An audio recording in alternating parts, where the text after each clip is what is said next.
الله لا إله إلا الله لا إله إلا الله لا إله إلا الله لا إله إلا الله. السلام عليكم ورحمة الله وبركاته. بسم الله الرحمن الرحيم. الحمد لله رب العالمين الرحمن الرحيم مالك يوم الدين والصلاة والسلام على سيد الأولين والآخرين نبينا محمد وعلى آله وصحبه والتابعين ومن تبعهم بإحسان إلى يوم الدين. أما بعد. We thank Allah subhanahu wa ta'ala, we praise Him, we glorify Him. He is the Lord of glory, the Lord of majesty. He is the only one who requires and deserves to be worshipped. May He be glorified and exalted forever. I bear witness that He is the only one who deserves to be worshipped, and that Prophet Muhammad sallallahu alaihi wasallam is His final messenger and prophet. May Allah Azza wa Jalla continue to shower His blessings upon him, his companions, his household. May Allah subhanahu wa ta'ala be merciful with each and every one of us. May Allah bless us. May Allah prosper our endeavors. May Allah forgive our sins. We have been discussing Surat Nuur. That is Quran chapter 24 of the Quran. Surat Nuur. Do we still remember where we stopped? We stopped at which verse of Surah Nuur? The chapter of light. Where did we stop? On which verse? 30, 33. We've passed 33. Where did we stop?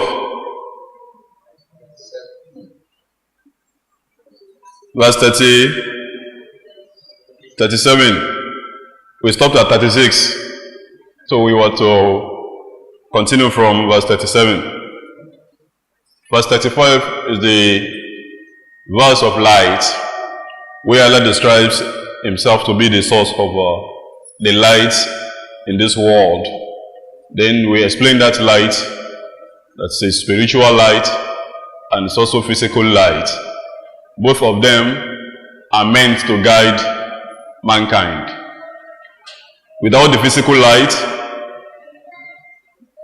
there will be darkness, and in darkness there is nothing we can achieve.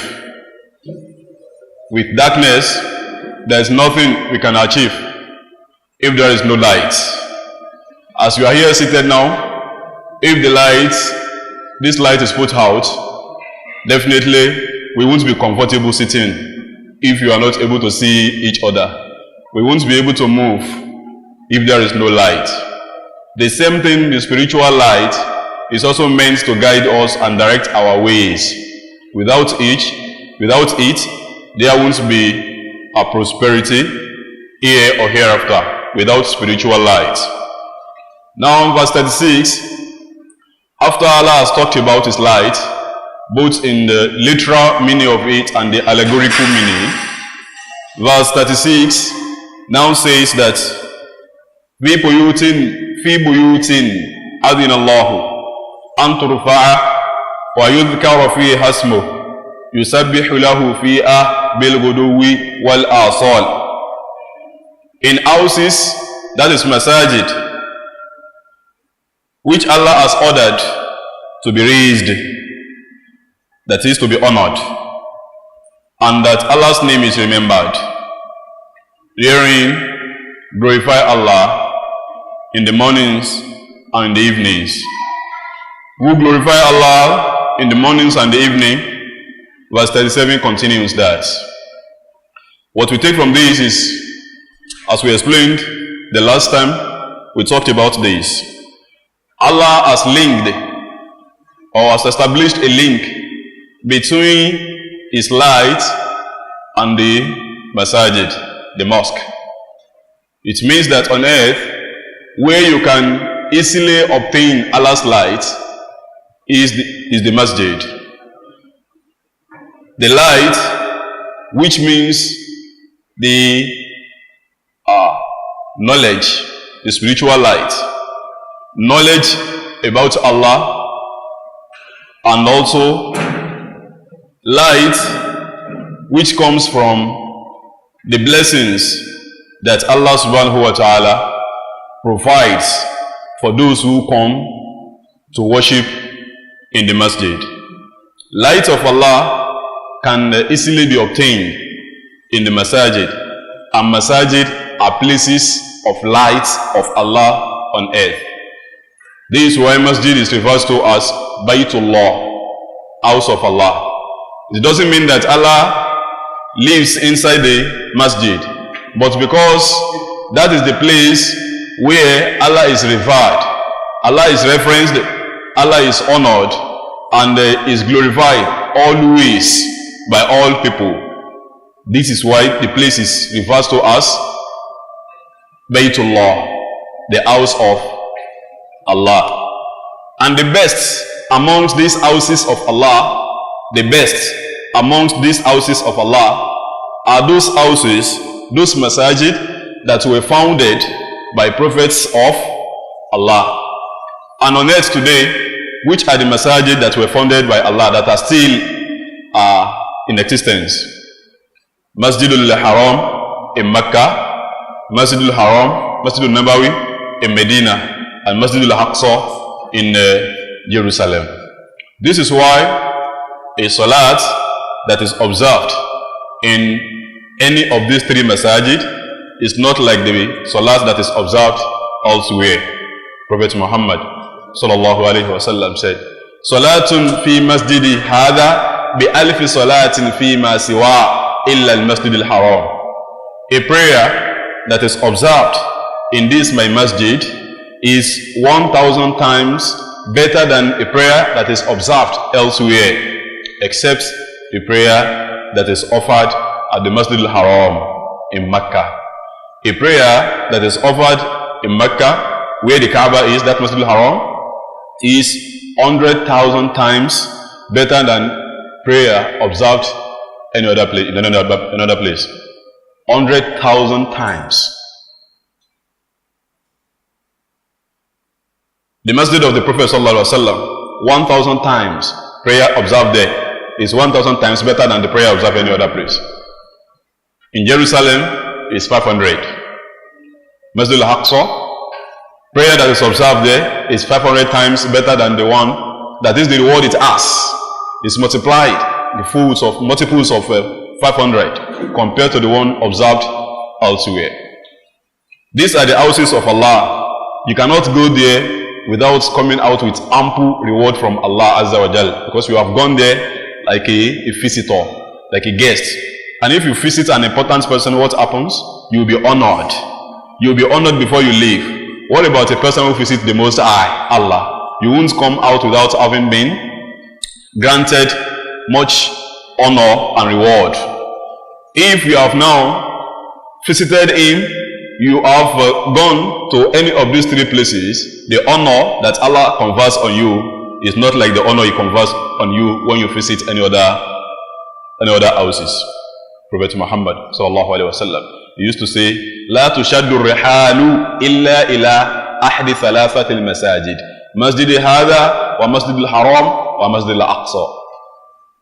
Do not make a religious trip that you want to travel to go and offer prayer in a particular masjid because of the superiority of that masjid to other masajid, except for three.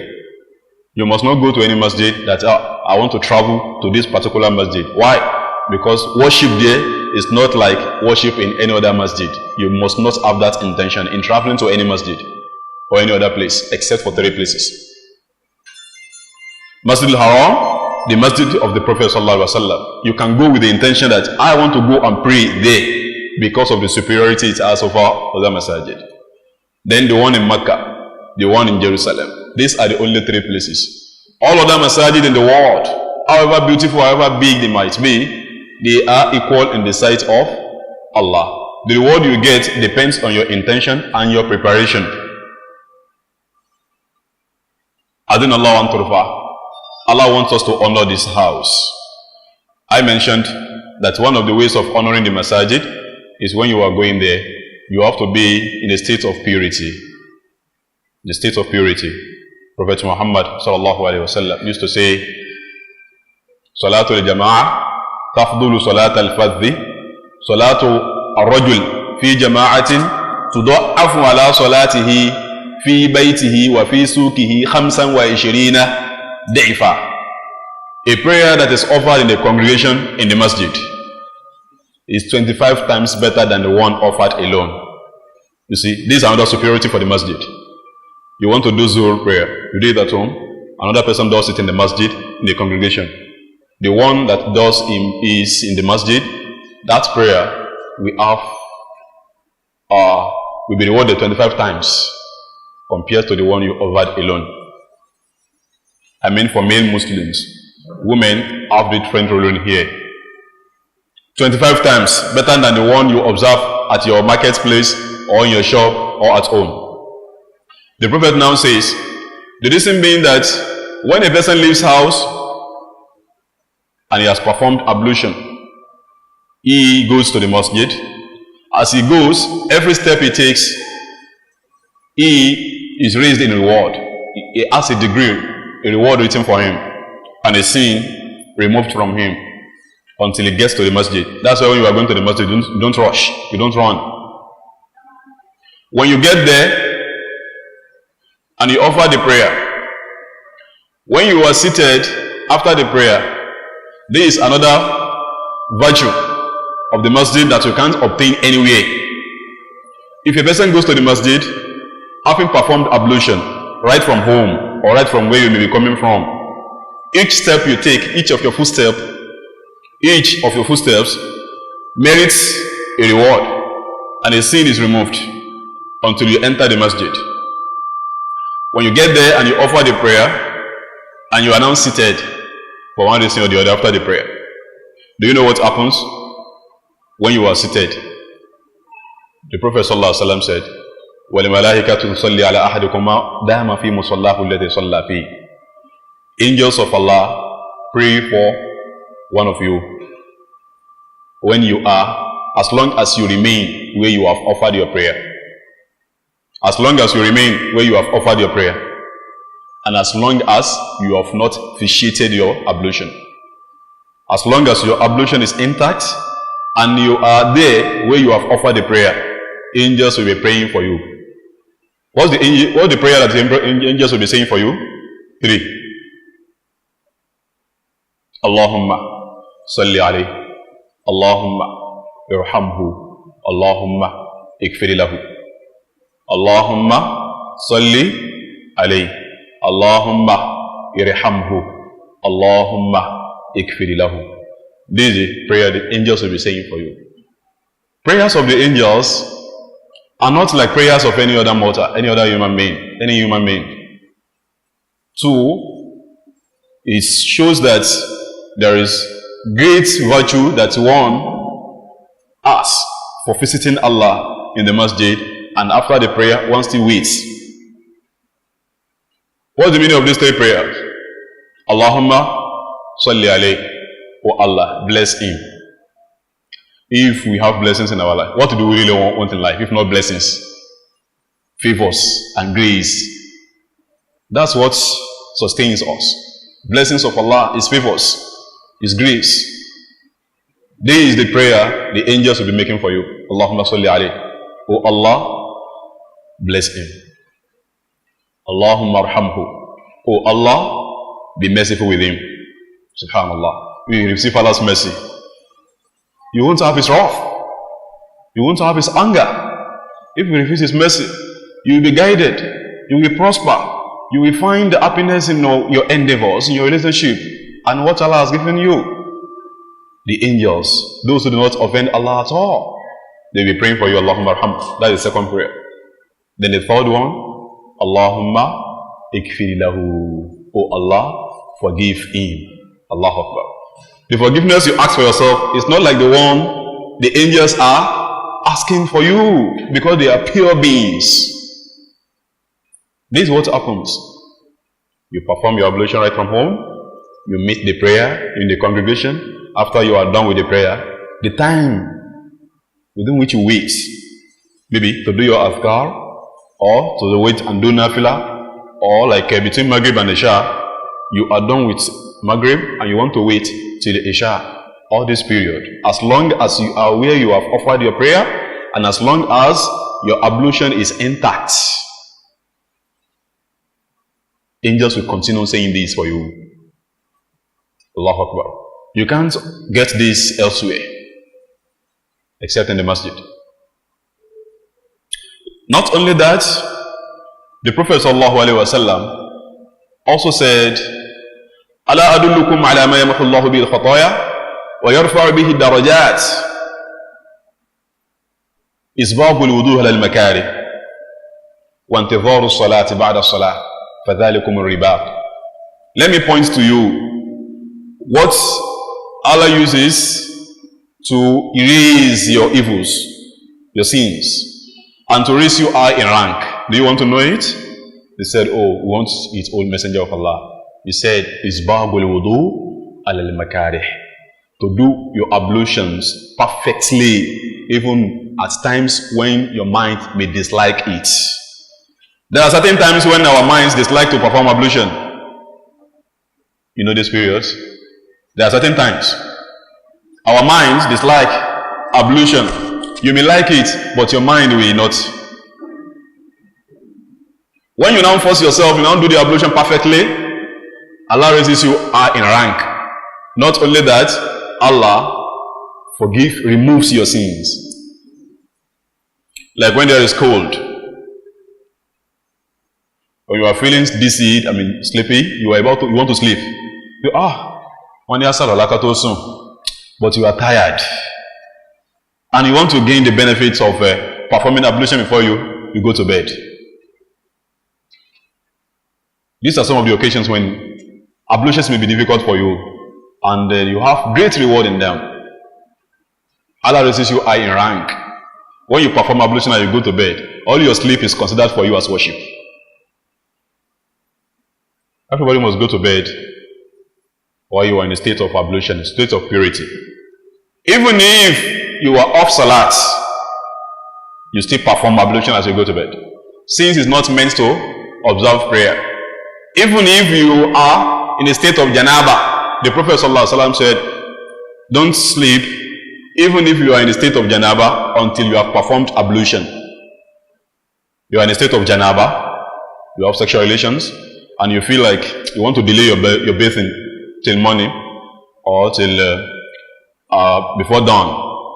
So if you know that's your decision, before you go to bed, the Prophet ﷺ said, perform ablution before you go. This ablution cannot be used for prayer, isn't it? So the same thing applies for women. When you go to bed, you perform ablution if you have salat. So the hadith I was quoting, the Prophet now said another thing that Allah uses to raise you high in rank and to remove your sins is intidharu salat ba'da salah. You have offered one prayer and you still wait for another. This is where you see some people, they have the habit of staying over. From their Maghrib, they will be in the masjid till Isha. One, they want to receive the prayers of the angels. Two, what the Prophet has said, your sins will continuously be removed from you as long as you are there with ablution. Allah will be removing your sins as long as you are there with ablution. Not only that, you increase in rank with Allah. So it's good to find time. So today, okay, let me spend tonight in the masjid. Some sort of i'tikaf. So from Maghrib, you'll be there till Isha. Try to do it if it is only once every month, every week, or more than that. And if you can be doing it every day, mashallah. Because of the prayers of the angels and the fact that Allah removes your sins and that Allah raises you high in rank. Then the honor that we have to confer on the masjid. Masjid is not like your home. Before one enters the masjid, apart from the fact that you must not run into it, rush into it, you enter by using your right. You put forward your right leg in entering. And before that, you say, A'udhu billah il-azim wa biwajhihi al-karim wa sultanihi al-qadim min ash-shaytan ar-rajim. Bismillah wa salatu wa salam ala rasulillah. Allahumma iftah li abwaaba rahmatik. These ceremonies before you enter the masjid, because you want to enter where? The house of Allah, Baytullah. It's not like any other house. It's not like your home. Just enter as you choose. No. When you want to enter the masjid and you say, A'udhu billahi al-azim wa biwajhihi al-karim wa sultanihi al-qadim min ash-shaytan ar-rajim. Do you know what shaitan says? He says, Hufidha minni sa'ira al-yawm. I don't have a way to this man throughout this day. Throughout this day, I don't have a way to this man. I cannot approach him. This is what the Prophet ﷺ told us in Sahih Bukhari, especially in morning prayer. A'udhu billahi al-azim wa biwajhihi al-karim wa sultanihi al-qadim min ash-shaytan ar-rajim. And if you don't know this, or you've not learned this, you have to learn it. You say Bismillah in the name of Allah. Wassalatu wassalam ala rasulillah. Peace and blessings be unto the messenger of Allah.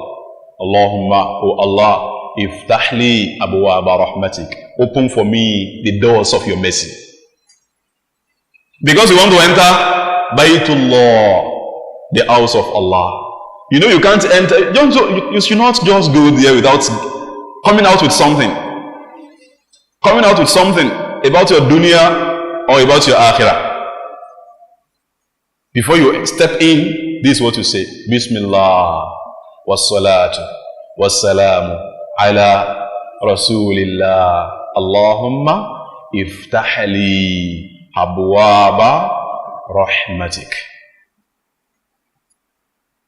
When you are coming out of the masjid, you say Bismillah again. Wassalatu wassalam ala rasulillah. Allahumma iftahli abwaaba fadlik.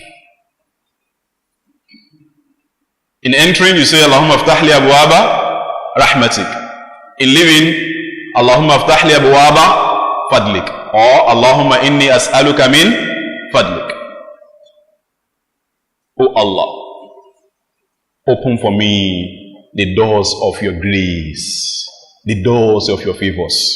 As you are living, subhanallah. I would have told you, I would have told that Allahumma aftali abwaaba fadlik. O Allah, open for me the doors of your favors, of your grace. What do we want, all of us? Is it not Allah's favors? It's not His grace? And when you are leaving the masjid, when you have gone to worship the Lord Allah, your sins might have been forgiven. You are living, you are not, the way you are living is not the way you are coming in. As you are living, there is hope that your prayer is likely to be accepted. This is why you should not forget this. This is the hint, the clue. When some people have problems, they perform ablution and they rush to the masjid. Even though it may not be time for prayer. They want Allah's special intervention. They will go to the masjid. They pray at least 2 rakats. They come out full of hope that something good is going to happen. It's a practice that will be used to. You have any problem? Perform ablution and rush to the masjid. Remember to say this prayer as you're going in. Do your prayer. Offer your prayer. When you are done with it, wait a little. Let the angels pray for you. Come out. As you are coming out, remember to say this as you are coming out. Leave your matters in the hand of Allah. This is what you have to get used to. It's not going to Allah, going to all this, subhanallah. You miss the way. You have something better something better, something that is sure, is the masjid. Because of his honor, nobody is allowed to sell or buy something in the masjid. You must not say anything. The Prophet ﷺ said, if you hear anybody advertising his goods in the masjid, tell him Allah will not prosper your business. Allah will not prosper your business. Because the masjid is not built for this. The masjid is not meant for that. You should not go there and be shouting. That's why the masjid must always be kept neat and tidy, which is the responsibility of all the congregants. All those who use a particular masjid is the responsibility of all. When you see anything that is wanting in the masjid, you have to see how you are going to fix it. Don't complain. Fix things. Don't complain. Fix things or complain with a view to fixing the problems, not condemnation. Every Friday, it is sunnah.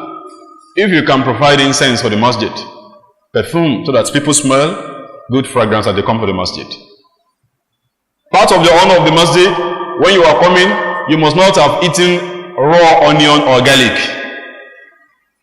If you have done that, don't even approach the masjid. Pray at home. Pray at home. Don't come to the masjid. The same thing those who smoke cigarette, even though it is haram. You cannot smoke it and come to the masjid. No. If you are drunk, you must not come to the masjid. On Fridays, Prophet Muhammad ﷺ told us that by the entrance of every masjid, where Friday prayer is conducted, there will be angels that will be there, recording people as they come. When the Imam rises up to the pulpit to begin the khutbah, the angels leave the entrances of the mosque. They go inside to listen to the sermon as well. Which means on Fridays when we are in the masjid, angels are there with us. Anyone who comes after that will not have his name recorded by the angels.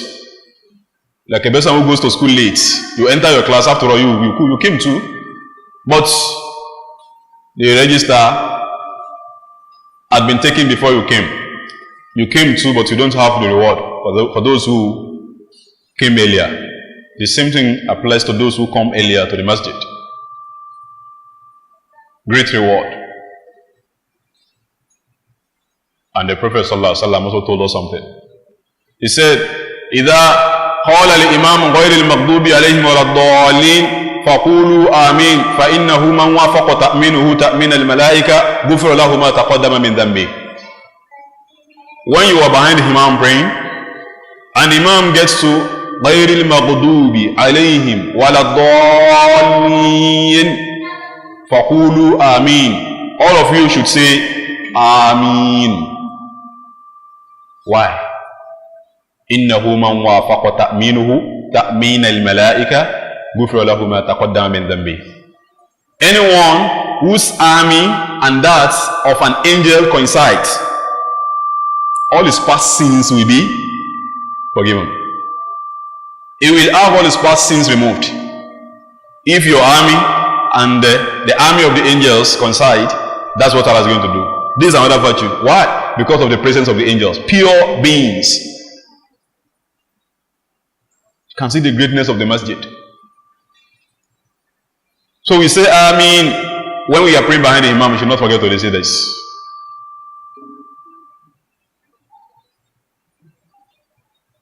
This is why anyone who builds a house for Allah, now consider the great reward the person has in the sight of Allah.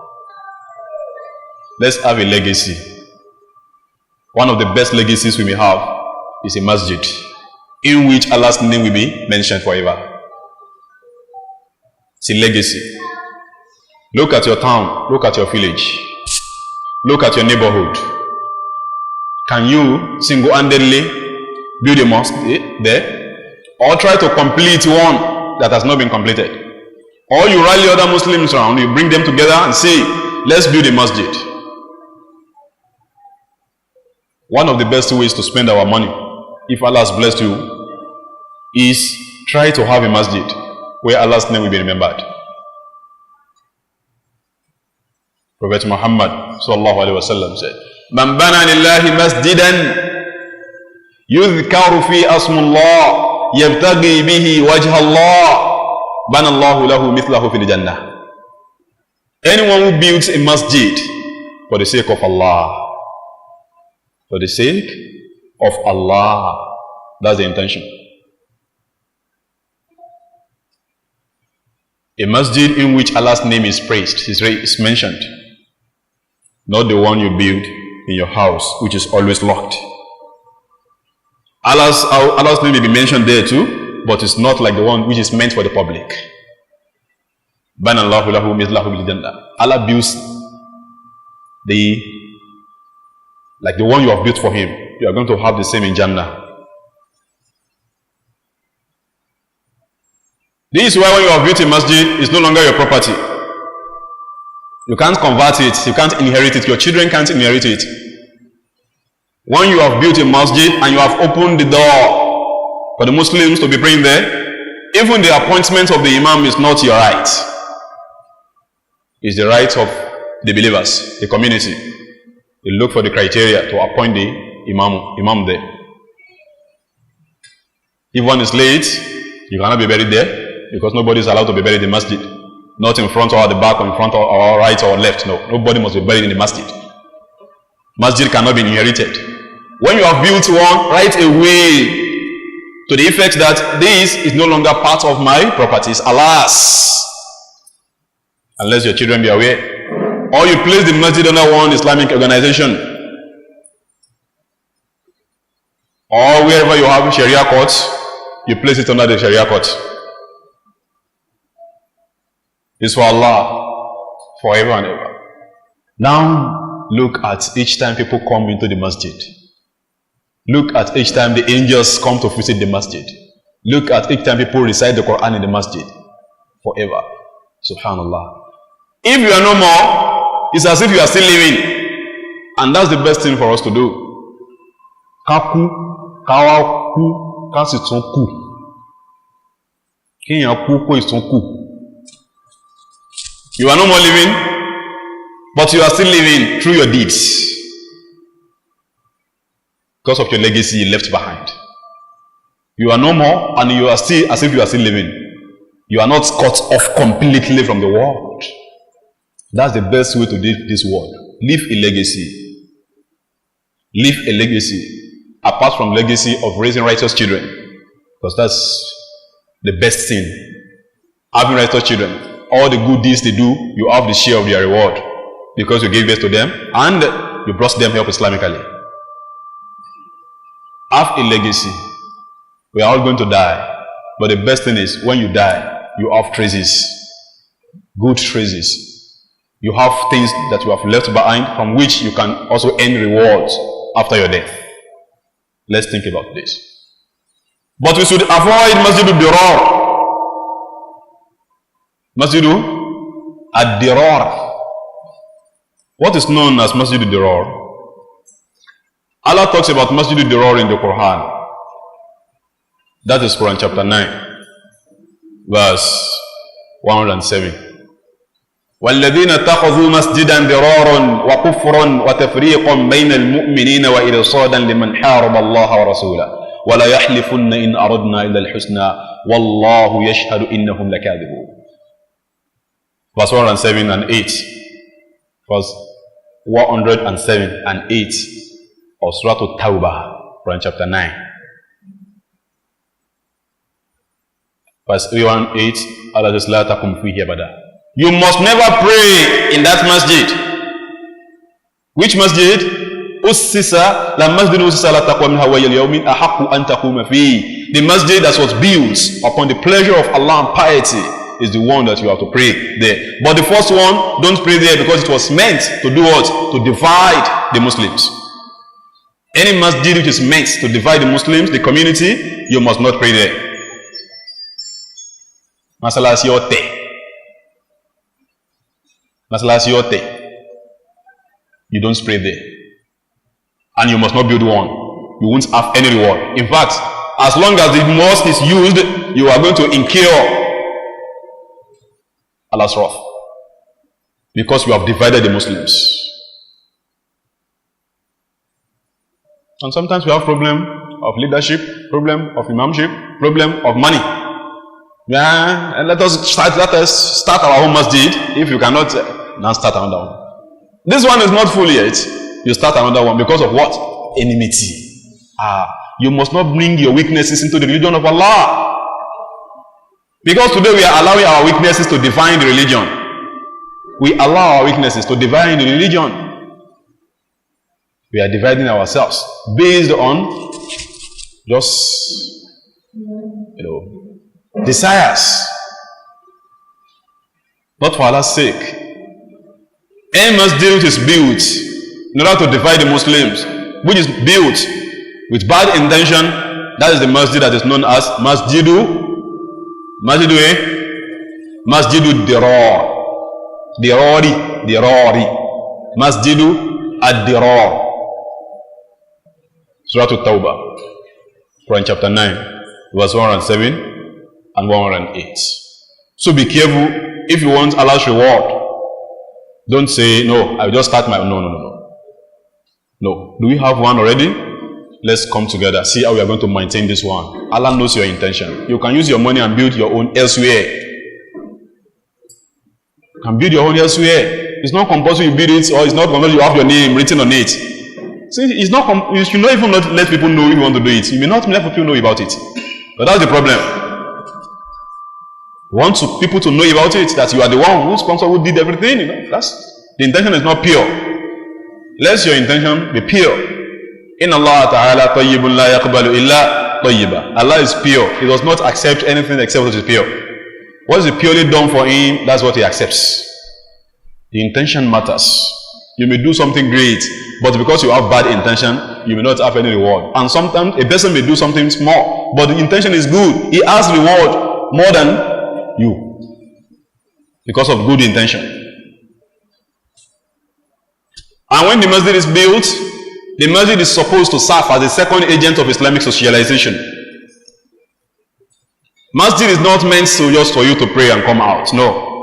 Masjid should be a school, a place of worship, and a place of education. I mentioned that every masjid, there must be halqa of the Quran there. Every masjid, there must be an Islamic teacher. The Imam should do it. This is why the prophets give us criteria to choose the Imam, so that he'll be able to play the roles he's supposed to play. If he's unable to, you find somebody else. Or if he's able to, or he can't do it alone, employ some more people. But there must be dars going on in every masjid. You must be studying in every masjid. There must be education. For your children, for the adults, for everybody. Where you learn the Quran, you learn the Sunnah, you learn Adab al-Islamiyya, you learn fiqh, you learn other aspects of Islam. Abu Bakr, Umar, Uthman, Ali ibn Abi Talib, all these great personalities in Islam that I mentioned, they did not attend any university.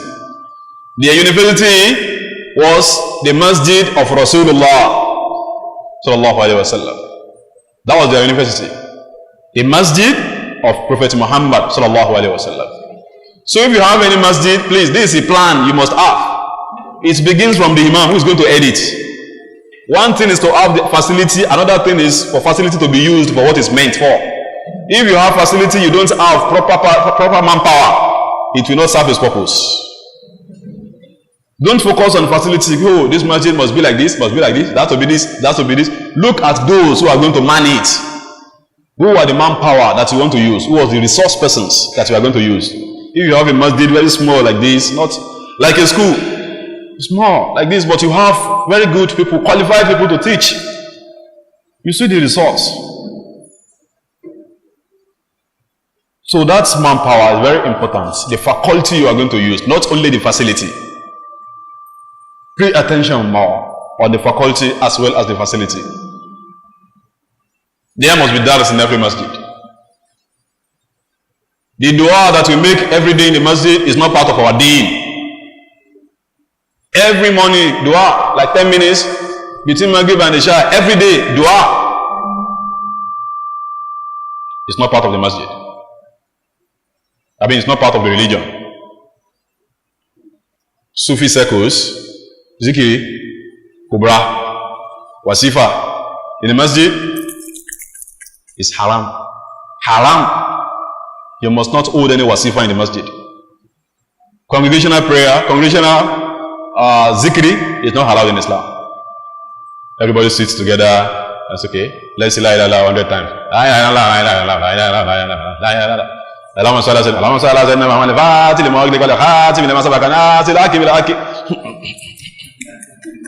It's not part of our religion. So you are just playing. You are not praying. You are wasting your time. It's not part of our religion.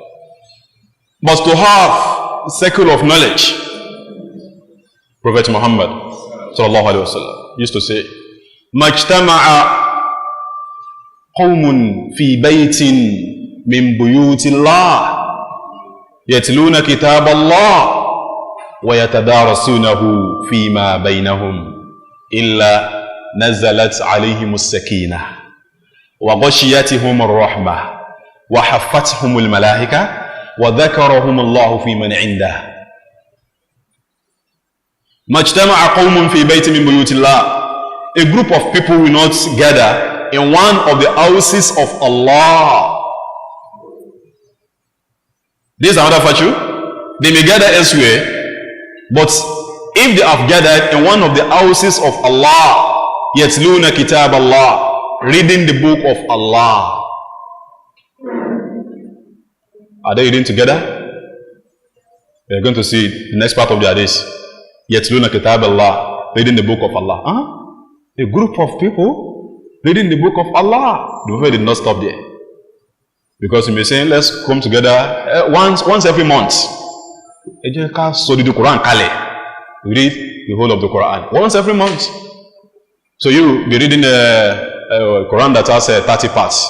You take one, you take another, you take it. When you finish, you take another one, you take one. Even sometimes when you are so slow and others are finished, okay, you'll be reading this, I'll be reading the part. Sometimes you'll be taking half of, or you'll be taking it down here. You are wasting your time. Nobody has asked you in Islam to gather to recite the whole of the Quran. No. It's something that should be done individually. You don't read the Quran together. You don't read the Quran together, except as it comes in this hadith. Yatluna kitab Allah, they are reciting the book of Allah. Wa yatadarasunahu fima bainahum, they are studying it within themselves for study purpose. That's the only reason why you must come together for the recitation of the Quran. The teacher is there, he's reading for you. And everybody says, you are learning. Inshallah. Or I read, as I'm interpreting now, tafsir should be held in the masjid. But for prayer, no. Everyone said, Quran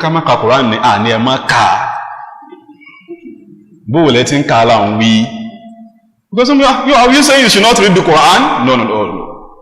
How do you read it? How is what we are talking about. Don't do anything the Prophet did not do. You can't know this religion better than he did. You can't be more devoted to Allah than him.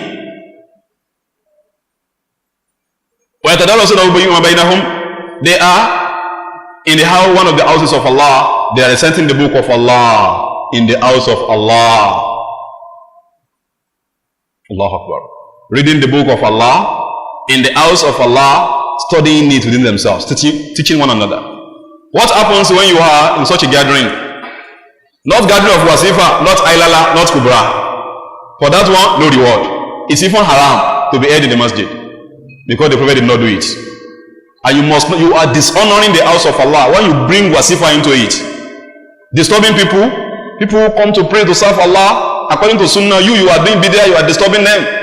Or you are using musical instruments, you are playing bandiri inside the masjid, you are criminals.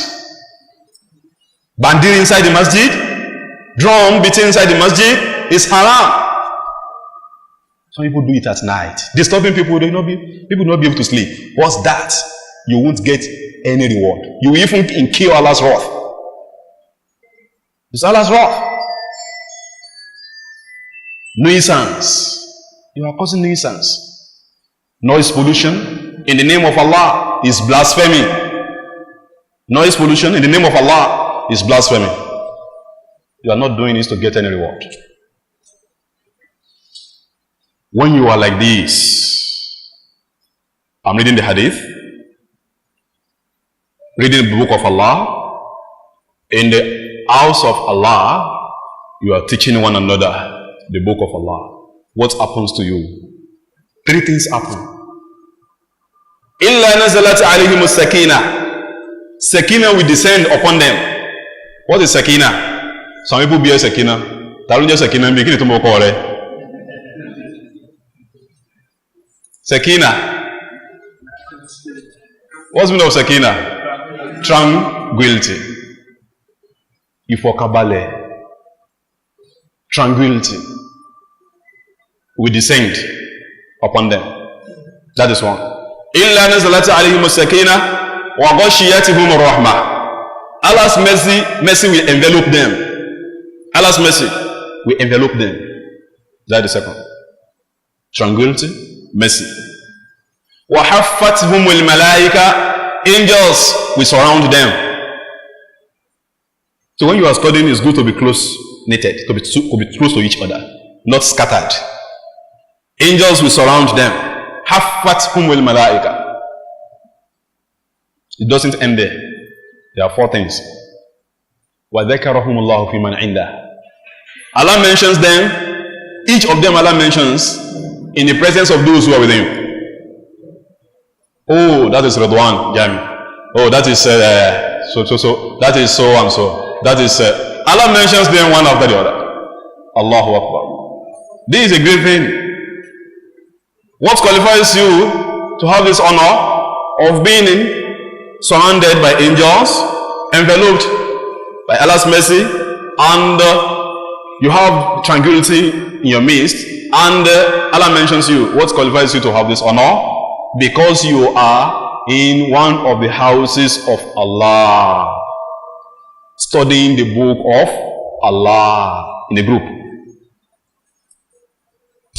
If you have not been doing this, you are missing a lot. If this has not been happening in your life, you are missing a lot. Please, let there be a study circle in every masjid. In every masjid, let there be one. Look for a scholar, person who qualifies to be a scholar, who can teach the Quran. Appoint maybe a day, once every week, or twice every month, or else you may be able to do. You may be busy, find a time which is convenient for everybody. You must be reciting the Quran in the masjid, whereby you'll be studying it, not recitation for prayer. This is how to sustain the Quran and its knowledge. Because what you have today is just the Quran without its message. If you have 1 million copies of the Quran in your house, it doesn't mean you are going to Jannah. It doesn't mean you are going to Jannah. Except you apply it. Or when you are ill and you go to a doctor, a physician writes prescription for you, drug prescription. What do you do with it? You go, handwriting, doctor, doctor's handwriting is very difficult to read. Is that what to do with it? What do you do with it? You go to a chemist, a pharmacist. Okay, what am I going to do? What's this? Oh, you are going to buy this. You are going to buy that. You are going to buy that.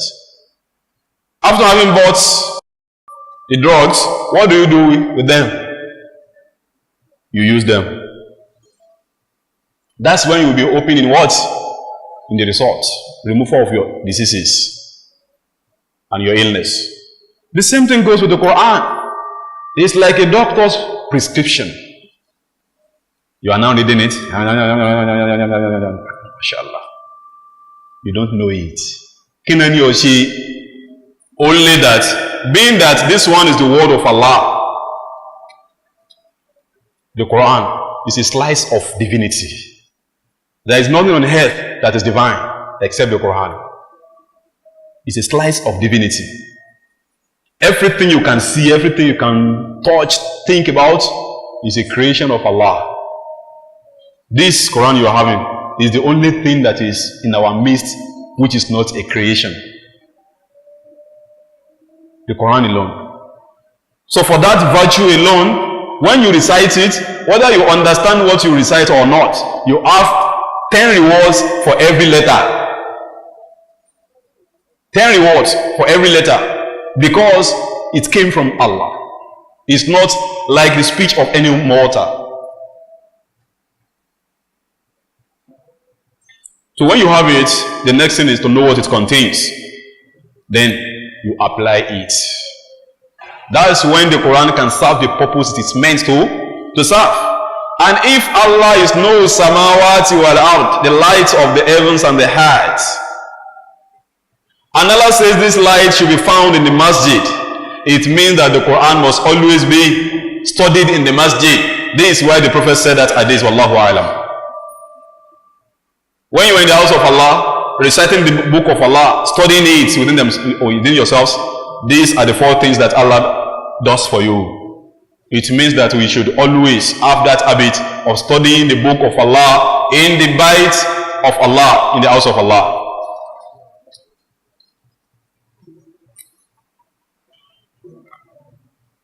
Fi buyutin adin Allah. We were talking about the masjid.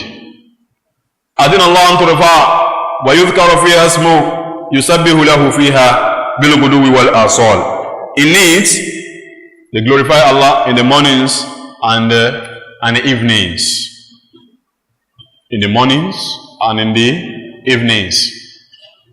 You often come across this word in the Quran. Mornings and evenings. Mornings and evenings. Which prayer is in the morning? Subuh. Which one is in the evening? Asri. These 2 prayers, they are the greatest of all the prayers. Subuh and Asri. They are the greatest of all the prayers. You often come across mornings and evening. That is when worship is most beloved to Allah. Apart from your tahajjud. Morning and evening. Subhi and Asri, they are the greatest of all the prayers. Prophet Muhammad sallallahu alaihi wasallam used to say, Man salla subha fi jama'atin fa huwa fi dhimmatillah. Anyone who observes his subuh in a congregation, fa huwa fi dhimmatillah, is under the protection of Allah.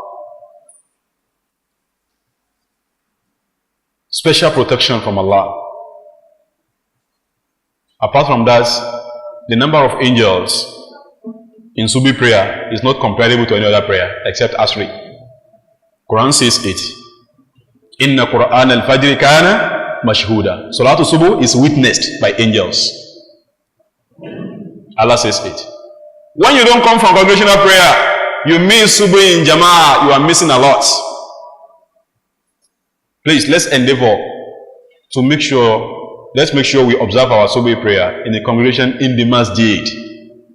And don't delay it till the sun rises. That is no longer Subuh. Dua lonki ye, no dua lonki. Oh, kinu Subuh ma. Is dua, that's time for dua. Except if that's not the habit. Maybe because you are ill, you are not able to wake up until after Subuh, after the sun has risen. But to not make it your habit that we kinu Subuh in it, that's not Subuh. The same thing Asri prayer. You must observe Asri prayer before the sun sets. Prophet Muhammad sallallahu alaihi wasallam used to say, Man fatahu salatul asri faka'annama wutira ahlahu wa malahu. Anyone who misses Asri prayer is as if he has lost all his properties and his families. You know, it's a calamity, it's a problem. The problem you have is less compared to missing Asri prayer. Mystery Asri prayer should not be delayed till Maghrib.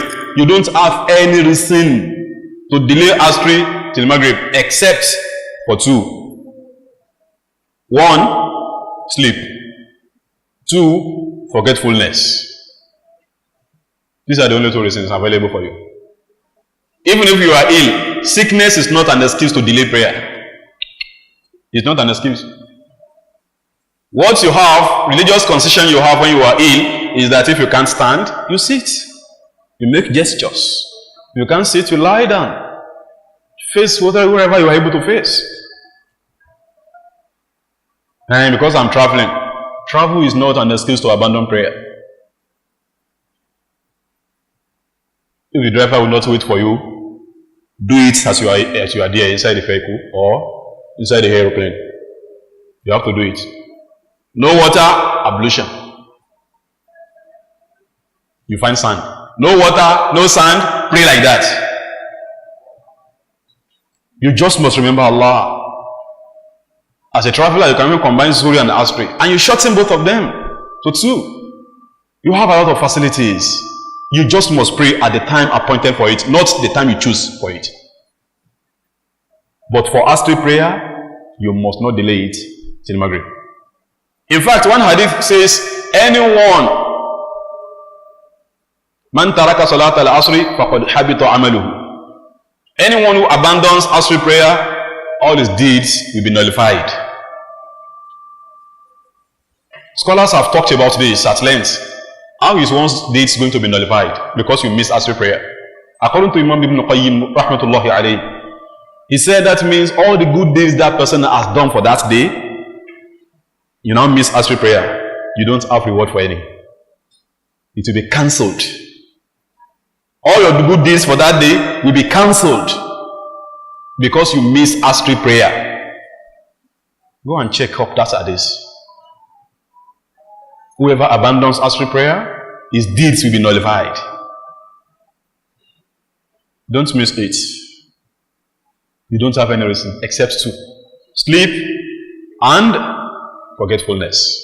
If you forget a prayer, whenever you remember it, that's how you are going to observe it.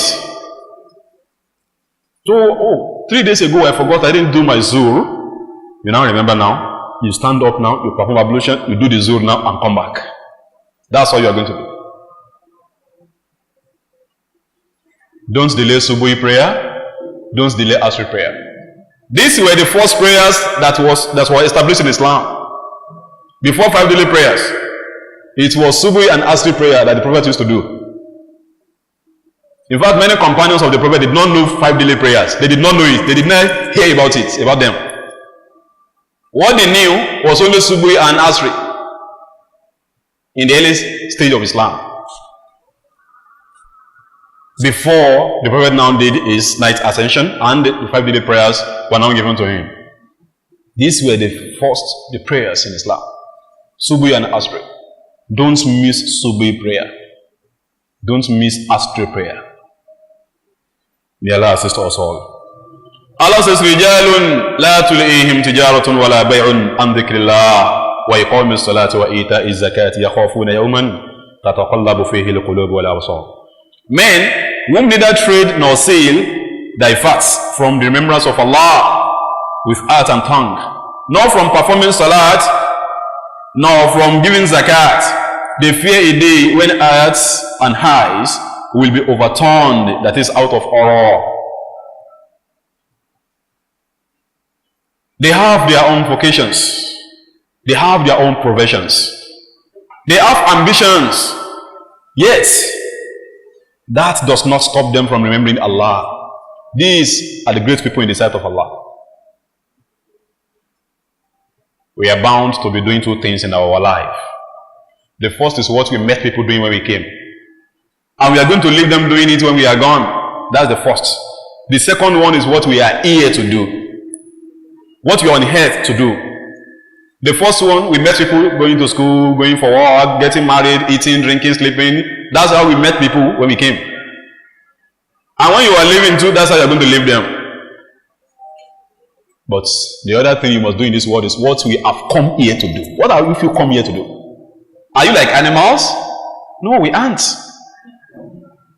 Then what are we here for?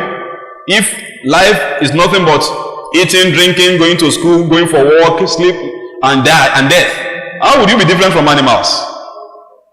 To make a difference in your life is to be connected with the source of all beings, Allah.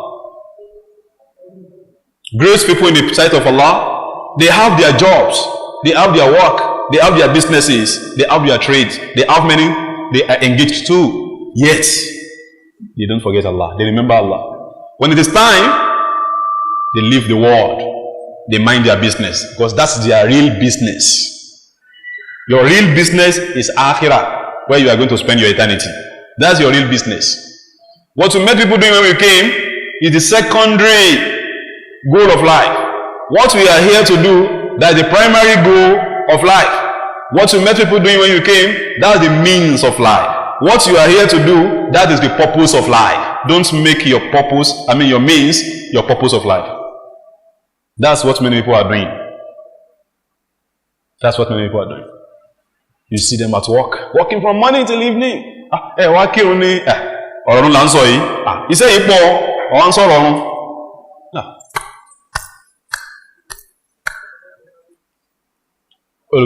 Ó sì wọ́n wáyé ni. Some people who are just going to live like lamps, burning themselves just to make other people happy. Some people are raw materials for this world. Wallahi, they are raw materials for this world. You know what a raw material is? You use it for the benefits of other things, to produce other things, at the expense of its own good. That's how some people are. They are like lamps. Your salary, how much of it do you spend for yourself? Don't you see how much of it that goes to your children, to the house you have rented, to many things? How much? Your real business. Many of us don't mind our businesses. We don't mind our business. When you came to this world, empty-handed. When you are living, empty-handed. All your labor is for those who are going to inherit you. Many of us lived in family houses. Those who built those houses, where are they? The one you have built too, you won't live in it forever. It's not your house. It's not your house. It's like a traveler's lodge. You are a traveler. Okay, let me lodge here. Let me just manage here, because until I get to, so that I will soon leave for my destination. That's the house you have built here. You are building it for those who are going to inherit it. When you leave, you won't go with any. Your real business in this world is Allah. That's the only one you can have, and you can say, I have someone. He is Allah. When you are gone, no matter how your people loved you, your children, your wives, your husbands, your whatever, no matter the number of followers you have on your Facebook, when you die, you will discover you don't have any follower. You don't have any follower. You got, in fact, it's like 500 followers on the Facebook might irony. Just die. You will see you don't have a follower. Even your wife will not follow you. Your husband will not. Even the Ababakus. The Ababakus. What happened to the Ababaku of Oni of Ife? He ran away. Osaloni. Subhanallah. Ikulape. Death. Subhanallah. You don't have any follower. It's your good deeds that you should take as your followers. It's Allah that you should have as your companion. Don't separate from Him. Don't be disconnected from Him in this world if you don't want to get disconnected from Him hereafter.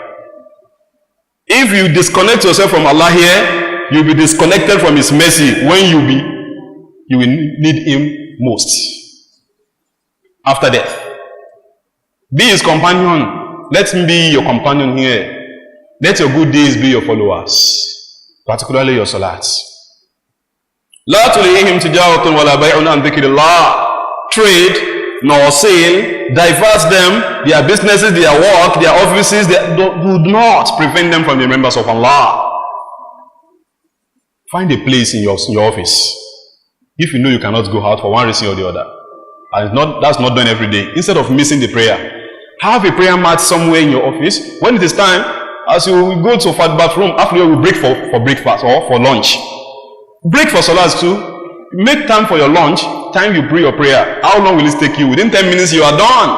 What you need is determination. Determination. Within 10 minutes, you are done with your salat. Leave your askar and do them later. Do your askar at your table. If you know that's, depends on the kind of nature of your work.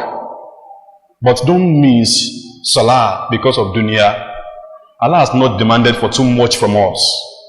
He has not demanded for too much. It's not much. لا تلئيهم تجارة ولا بيع عن ذكر الله يقيم الصلاة وإيتاء الزكاة. They offer salah and they also give zakat. That's one thing you should take note about. Take note in the Quran. Salat and zakat always go together. Today we have separated zakat from salat. We have separated salat from zakat. Allah has not separated them in the Quran. Please, let's be careful. And the problem we are having is some of us believe that zakat should be paid from what? From what? Savings. That's a wrong impression. Zakat is not from savings. Zakat is from earnings. Zakat is from earnings. Another impression we have about zakat is that zakat should be paid by the rich. Who are the rich? Please, who are the rich people here? Who are the poor? How do you determine richness? How do you determine that you are poor? Sharia has determined that. Who is rich? When you have nisab, you are rich. Being rich is not something that's supposed to be permanent. Just like the day and the night. It's not permanent. You may be rich today. Tomorrow you may be needy. You may be rich many years. Some years may come, you may not.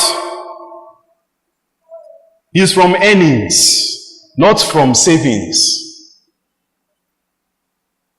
One, zakat is for everybody once you are rich. How do you determine richness? It's Islam that does that, not you. Because if you want to do it, you can't do it. A person who is rich in one village, when it comes to Lekki here, you know you don't have anything. You are rich in a village, and you come to this place, you say you are rich. Okay, change. You are having change, you don't have money. So how do you determine those who are rich? Sharia that does that. How? When you have nisab, you are rich. When you have what? Nisab, you are rich. What is nisab? Nisab is the minimum amount of wealth from which zakat is payable. And it depends on your class. If you are a farmer, when you have 5 camels, you raise camels, for example, a herdsman, you have 5 camels, you are rich. When you have that 5 camels for a year, you have to give out a sheep from it. Not 1 camel, a sheep. When you are raising cattle, you have 30 cows.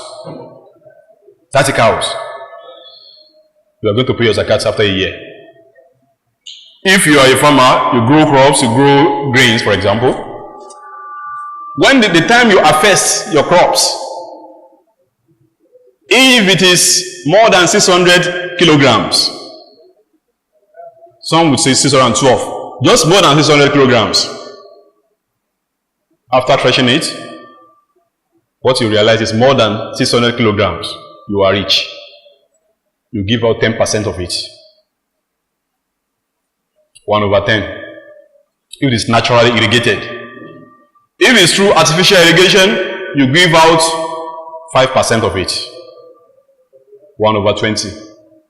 Once your crop or your fruit is about 600, more than 600 kilograms. If you are dealing in gold, when you have 85 grams of gold, you are rich. If you are to keep it, this 85 grams of gold belongs to me exclusively. I'm not indebted to anybody, it's mine. When you have it, it's yours. If you don't do anything with it, You have it like a year. You have to give out 2.5% of its worth at that time. If it's possible to be given out in raw, you can give it out raw. Or you convert it to its value. If your own wealth is on silver, fidda, and you have 595 grams of silver, you are rich. Based on your silver you have with you, at that moment that you have 595 grams of silver, you are rich. You give out 2.5% of it. That is 1/40. When you have 85 grams of gold, as you have it, you know it's yours. You are not indebted to anybody on basics. You are rich. For having 85 at that moment, you are rich. Remember Allah's right in it. Now convert this to money. Silver is not like gold. Silver is, the value of silver is less than that of gold. If you go by silver, according to many scholars, if you want to pay zakat today on money, base it on silver. Because it's not as high as that of gold. Many people will be able to give zakat. 595 grams of silver. Go to nisab.com. nisab.com. You can see the value of all currencies compared to silver and gold. I've not checked it recently, but last time I checked it, it was around 60,000 naira. Around 6,000 naira approximately for 595 grams of silver. When you have that 65,000 naira, for example, pardon? Silver, 595 grams. Okay. When you have it, at the time you earn it, mind you, I say any. Once you earn it, just like what a farmer is going to do when you affect your crop. Allah says, the day you affect your crop, give out the due of your crop. Allah says it. That's Quran. Surat Al-An'am, Quran 6 verse 141. The day you harvest it, Allah does not say, go and keep your harvest in a barn or in a silo for a year. After you have saved it for a year, you now do what? You now give zakat. No. The day you earn it, give your zakat from it. So your earnings too, your money. Once you earn money from a business, you can conduct a business. Within 3 months, you are done with it. You realize your profit. You sort out your liabilities, everything. You can say, okay, this is my profit over this. Once it is more than 60,000 naira, you give Allah his due. That day, you sort out your next profit. 2.5%. 1/40. If you have 100,000 naira, 2.5% of 100,000 naira is how much? Subhanallah, 2,500 naira. From 100,000, Allah has given you 100,000 and He says, give back. Invest 2.5 of it with me. Invest. It's investment too, not giving out. No. That's another impression you should correct about zakat. When you give out zakat, your wealth doesn't reduce. You are investing. You are investing. It's investment. It's coming back to your wealth, and you are going to see the reward hereafter as well. And you are going to see blessing in your wealth and your life. From 100,000 naira, you are going to give out only 2,500 naira. The data you buy every month is how much? How much will you pay for DSTV, your Star Times, your Go TV, your concert? 2,500 naira. When your salary is 60,000 naira and above, and you don't incur any debt in your transportation, give out 2.5% of it every month. Look for excuse me. Look for a project you want to finance with your zakat. This is my neighbor. He's unable to send his or her son to school. You want to take one of them, go to school. By salary, 3 months zakat will be sufficient to pay his school fees for one time. Do it. You can pay a medical bill of somebody in the hospital with your zakat. You want to make it yearly. Calculate it, bring everything together. Just do it once and for all. What do you want to use it for? This is my relative. He's unable to pay his house rent. You use your zakat to remove him from ignominy, from humiliation. This has learnt a trade. He wants to start business to you. He wants to invest something. He doesn't have anything to start his business. Bring your zakat. Use this to start a business for him. He needs to buy a machine or something like that. Use your zakat to buy it. This is how you remove poverty. They are now telling me if your money, if a year has not passed over it, you will leave money, you will not touch it for 1 year. Not everybody does that. It means majority of the Muslims will not be paying zakat. Majority of us will not pay zakat until we leave this world. Salat and zakat go together, hand in hand. As you must pray every time, that's how you pay zakat every time as Allah blesses you. Quran 28, verse 77. Allah says, وَابِتَغِي, that's Surat al-Qasas, verse 77. وَابِتَغِي فِي مَا آتَاكَ اللَّهُ دَارَ الْآخِرَةِ وَلَا تَنْسَ نَصِيبَكَ مِنَ الدُّنْيَا. Use what Allah has given you to end the life of the akhirah.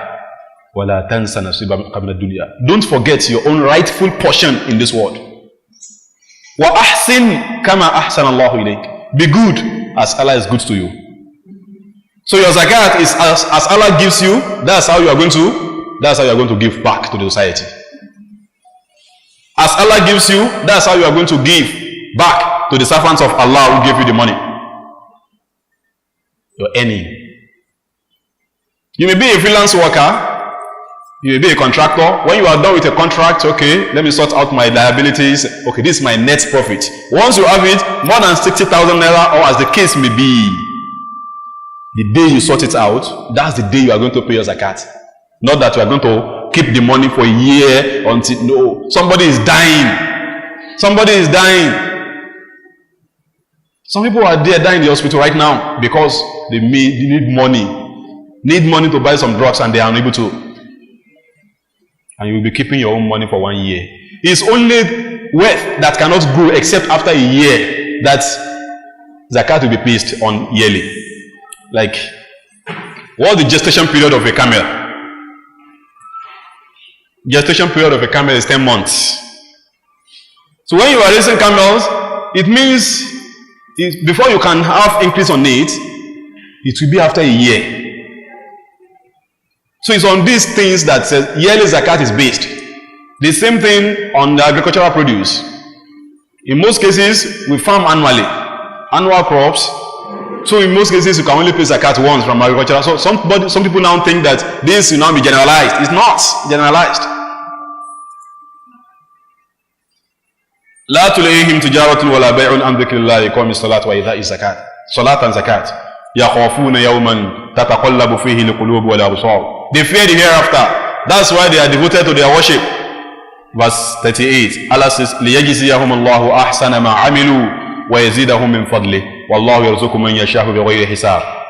That Allah may reward them according to the best of their deeds and add even more for them out of His grace. Allahu Akbar. Allah adds more to them, for them, out of His grace. It's not what you do that you are going to receive His reward. You are going to receive more than what you do from Allah. If you give Allah 1 naira, 1 times 1 with Allah is not 1. 1 times 1 is 10. Your reward begins from 10. Wallahu yarzuqu man yasha'u bighayri hisab. Allah provides without measure to whom He wills. This is verse 38. We are going to stop here, inshallah. We continue from verse 39, inshallah. Next meeting, may Allah subhanahu wa ta'ala increase us in knowledge. May Allah forgive us our sins. May Allah increase our iman. May Allah prosper us here and hereafter. May Allah bless us and bless our families. Subhanaka Allahumma rabbana bihamdik. Ashhadu an la ilaha illa ant. Astaghfiruka wa atubu ilayk. La ilaha illallah. La ilaha illallah. La ilaha illallah. Now, Bismillah, let's start from the right here. Wa alaikum assalam wa rahmatullah.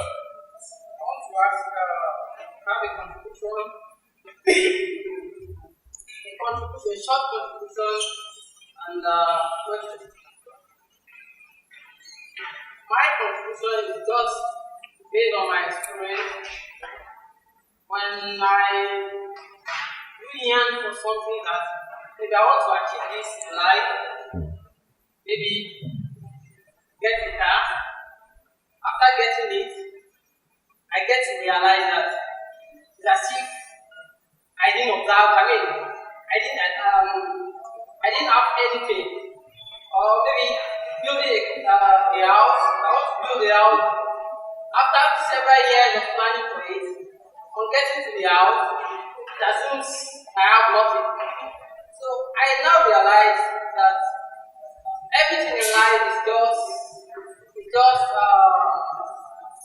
how would I put it? It's just a camouflage. That whatever you have, it's nothing. So I just want us to have that kind of feeling that when you are projecting for something, just believe in your mind that this thing I'm projecting for, if it's not something that is on the ways of Allah, maybe as our primary assignment, as the Imam said, let us assume that thing, once you have it, you'll be tired of it. And the only thing you can have that you will not be tired of is to have to be closer to God Almighty. And when you have that, you will take everything in life so simple.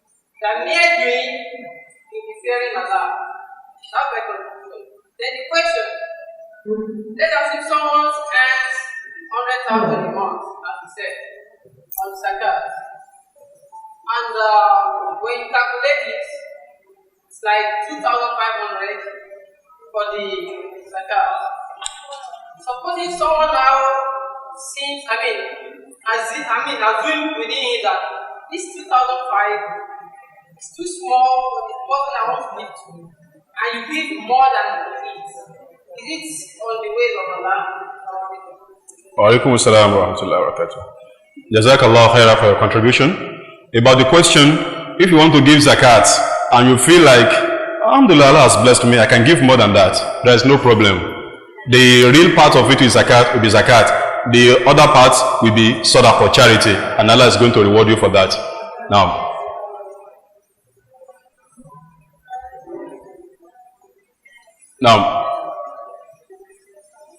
Bismillah. Alaikum salam. My question is on zakat. What is it every month you pay your salary, you bring 5% in the year or once a year? Okay.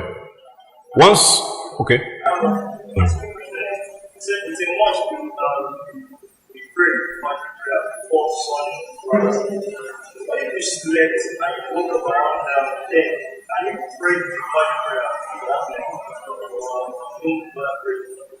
Now, the first question, if you want to pay zakat from your monthly salary, so is it once a year you are going to pay it? No. Every time you receive it, as you get your salary, 2.5% you give it out.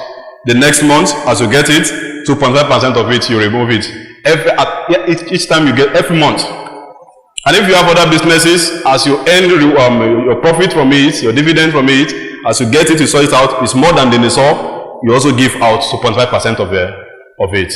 About the second question, if a person, you slept off and you did not wake up until 10, are you going to abandon the prayer since the time has gone? No.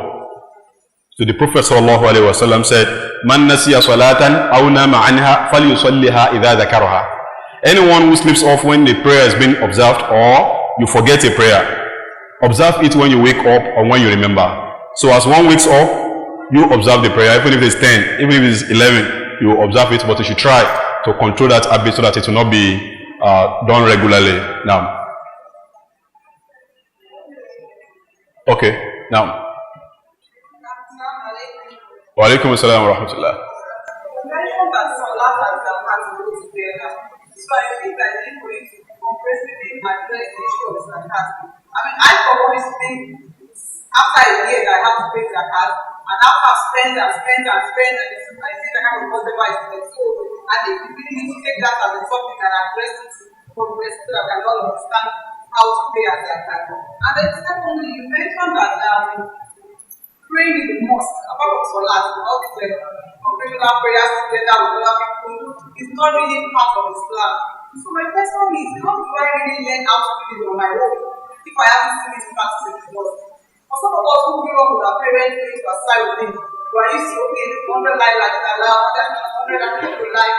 And then really, when you are back in your house and you have your own challenges, you probably know how to go about this prayer.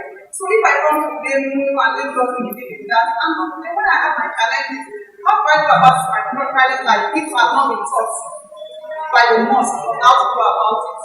Now, about the issue of zakat, we did talk about zakat comprehensively once, and since then I have been bringing different parts of it as a reminder. But we once talked about it. I even wrote we distributed a pamphlet on it, zakat and the salary earner. The pamphlet is still available. Anyone who wants a copy, you can have it. So based on the detailed discussion about zakat, even the monthly, how you are going to be paying your zakat every month, the conditions, everything is discussed in that pamphlet. So it's available, it's free. And so inshallah subsequently, so we'll still be talking on it as a topic.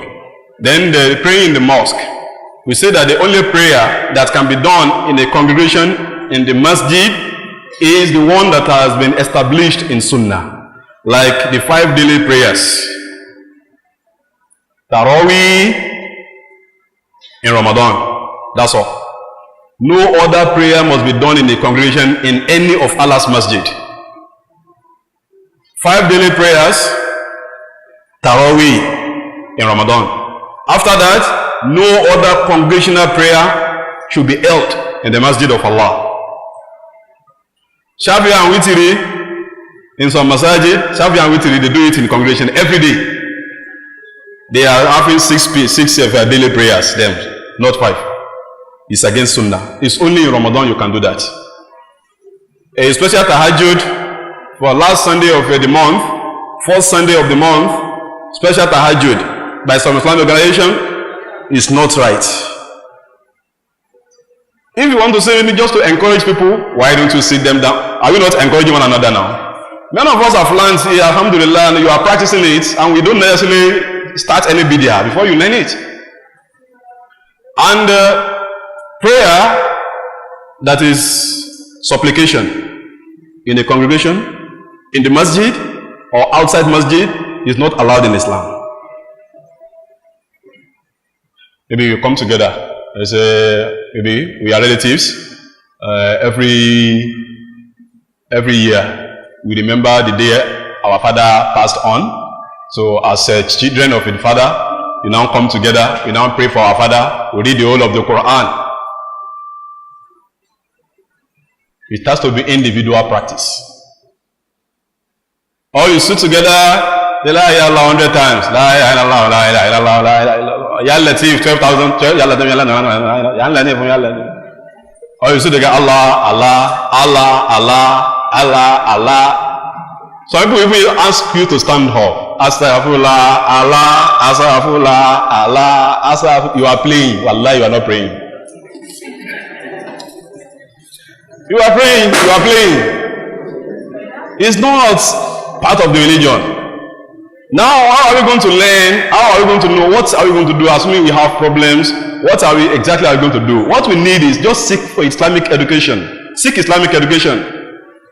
We've talked about many things here. So from this we can learn. The way I started to, when you have any problem, look at Quran chapter 4, Quran chapter 2, verse 45. Allah says when you have any problem, seek assistance of Allah. Seek relief through 2 things, salah and sabru. Salah means prayer, invoke Allah, call on Him. Salah, go and pray, perform ablution, even it may not be time for prayer. Pray 2 rakah in your prostrations, all of them, not the last one. All of them. Forward your request to Allah. Allah is always available. The other one is sabru, patience. That is fasting. Fast if you have any prayer need. In fact, another one is charity. If you have some challenges, you have difficulty, what you need is look for somebody who is having another challenge, who is not happy. Bring happiness to him. Allah will give you happiness. There are many ways of doing it. And alhamdulillah, here too, before we start anything, we read this. We have compiled this to assist us. That we know the sunnah prayers. Then somebody will read, everybody follows. For us to know how to pronounce these prayers. And virtues of some of them have been mentioned. They are to be said in the morning and the evening. So we have enough. We have enough. So those who have been doing it, may Allah reward their good intention. But good intention is not enough in Islam. Your intention must be good and your action must also be good. You cannot say, after all, my intention is good. Is it not? No. Allah looks at two things. Intention and action. Not only intention. So if the intention is good, the action must also be good. So we have enough of sunnah. We don't need any bid'ah at all. So as much as we are able to, let us always be throwing away those bid'ahs, and we allow room for sunnah. May Allah subhanahu wa ta'ala increase us in knowledge. Yeah.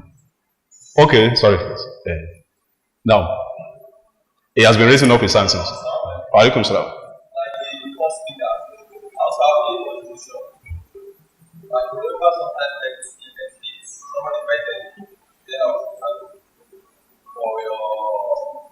Prayer like that, so I went. So exactly what we are saying about what we should not be doing in the hospital. I probably started that in prayer around 6 p.m. So when we got there was ablution, everybody started coming, sat down, started singing the congregation. So we got the time when the morning was ablution. The next thing I saw them start dancing. So I was like, there's that hungry. So after hard prayer to pray there, I want to pray more. He said, no, I didn't pray. He did this sincerely. It was not on 7:30. They observed their hungry. He did after the hungry by then. But I don't even want that this time. So that is that. So that's the work when we are meeting something that about the staff. And the second question is based on we are talking about inviting imams, from different, I don't know, from different ideas. So I don't know what the need is. Is it going to be sectionalized based on those people that are sunnah or those people that are also Okay. Jazakallah khaira for your contribution. So the second one, what it refers to is what Lekki Muslim Ummah is planning to hold a program apart from our quarterly workshop. Our quarterly workshop, next one is coming up by March 20th, inshallah. It's on Islam between moderation and extremism. So we are going to have another program. It's a maiden edition of the program. That is Imams Seminar. We want to have seminar for our Imams. So we are going to invite Imams. We know what is going on in the society.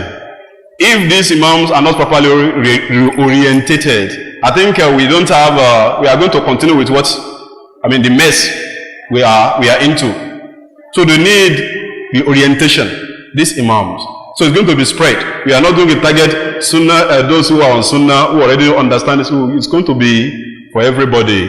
So we want to start from Etiosa Island like that, inshallah. So we want to invite like 100 to 150 imams, and that also reminds me that alhamdulillah the faculty is there, the source people we are going to use, and the facility is there. But how do you think the equation is going to be balanced? How can we balance the equation? The faculty is there, the facility is there. How do we balance the equation? Funding, finance. Who is going to do that? So it's you.